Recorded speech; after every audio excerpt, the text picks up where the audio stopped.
പിന്നെ നിങ്ങളിൽ ആരുടെയൊക്കെ ജീവിതത്തിൽ ഈ ഒരു നൊസ്റ്റാൾജിയ ഫീൽ ചെയ്തിട്ടുണ്ട്? ഒന്ന് പറയണേ, കമൻറ്റ് ചെയ്യണേ. ഇത് ഞാൻ പറയാം. നമ്മുടെ കുട്ടിക്കാലത്ത് നമ്മൾ സ്കൂളിൽ പഠിക്കുന്ന കാലാട്ടോ, കുഞ്ഞു പ്രായം.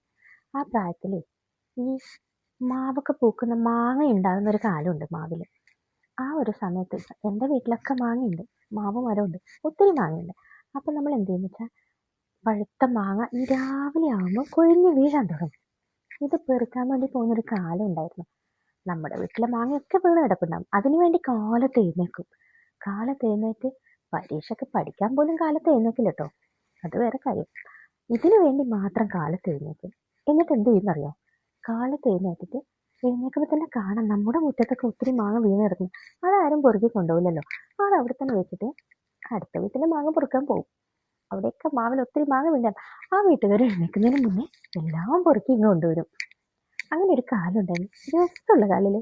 നമ്മുടെ കുഞ്ഞുങ്ങളല്ലേ, എല്ലാം പൊറുക്കി കൊണ്ടുവന്ന് വീട്ടിലിരുന്ന് അതൊക്കെ ആ പഴുത്ത മാങ്ങ കഴിക്കുന്ന ഒരു കാലം. അത് മാത്രല്ല, എന്താ പറയാ, അന്നൊക്കെ നമ്മൾ ഈ അണ്ണാക്കോട്ടം കൊത്തിയത്, കടവാതിൽ തിന്നത്, പിന്നെന്താ പറയാ കാക്ക കൊത്തിയത്, ഇതെല്ലാം നമ്മൾ ആ അത് കഴിച്ച ഭാഗത്തുനിന്നും നമ്മൾ കട്ട് ചെയ്ത് കളഞ്ഞിട്ട് കഴുകിയിട്ടൊക്കെ കഴിച്ചിട്ടുണ്ട്. എന്നിട്ട് ഒരു കുഴപ്പമുണ്ടായില്ല കേട്ടോ, ഇന്ന് നമ്മൾ അങ്ങനെ കഴിക്കുമോ? പക്ഷെ ആ ഒരു കുട്ടിക്കാലം ഓർക്കുമ്പോൾ തന്നെ എന്തല്ലേ, ആ കുട്ടിക്കാലത്തിലൊക്കെ ഒന്ന് മടങ്ങി പോകാൻ തോന്നുക. നിങ്ങൾക്ക് ഈ ഒരു ഫീൽ ഉണ്ടായിട്ടില്ലേ? ആർക്കൊക്കെ ഉണ്ടായിട്ടുണ്ട്? കമൻറ്റ് ചെയ്യണേ എന്തായാലും.